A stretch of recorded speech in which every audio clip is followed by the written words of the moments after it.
Wat gaat er gebeuren met het trefcentrum in de Adelleer in Maasbree? Een vraag die zich veel inwoners uit het dorp stellen. Wanneer de nieuwe multifunctionele accommodatie in Maasbree in het voormalige gemeentehuis af is, zal dat de nieuwe thuishaven van de meeste verenigingen worden. Ook Anneke Roelofs, de uitbater van Sportbar de Adelleer, maakt zich zorgen over de toekomst van het centrum. Ik heb een huurcontract tot zomer 2016. Want de gemeente is nu heel erg bezig met het MFA. Die wordt gebouwd. Ja, en daar krijg ik of de beheerders helemaal niks over te horen. Of de mensen hier in het café gewoon altijd komen naar het sporten. Je krijgt helemaal niks te horen. Er wordt heel weinig over gecommuniceerd. Dat vind ik wel heel erg jammer. Want mensen hebben echt zoiets van, ja, wat is nou weer de bedoeling? Ja, dat is gewoon heel erg jammer. En vooral die onzekerheid is gewoon niet leuk.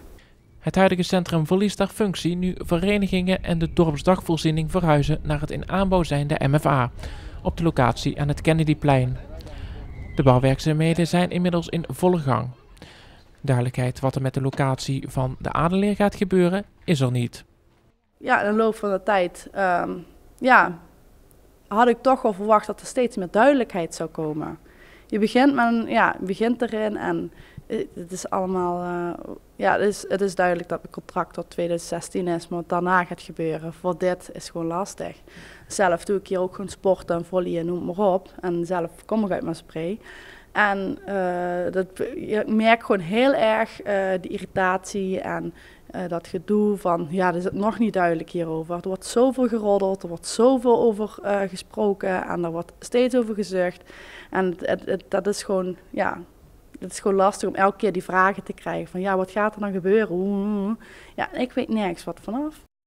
Tijdens de presentatie van de toekomstvisie werd duidelijk dat het realiseren van een integraal gezondheidscentrum in de Adelleer een wens is van veel bewoners. Nou, een van de belangrijke punten is ook dat er een gezondheidscentrum komt om al de disciplines van de gezondheid bij elkaar te brengen, zodat ze beter kunnen samenwerken integraal en dat voor iedereen nog makkelijker wordt om van de zorg gebruik te maken en dat het makkelijker wordt om te overleggen wat er allemaal speelt.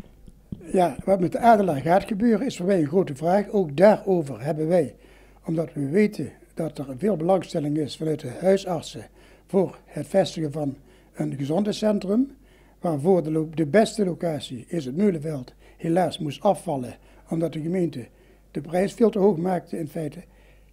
Dat zou er nu kunnen komen. Daar moeten ook weer onderhandelingen over gevoerd worden.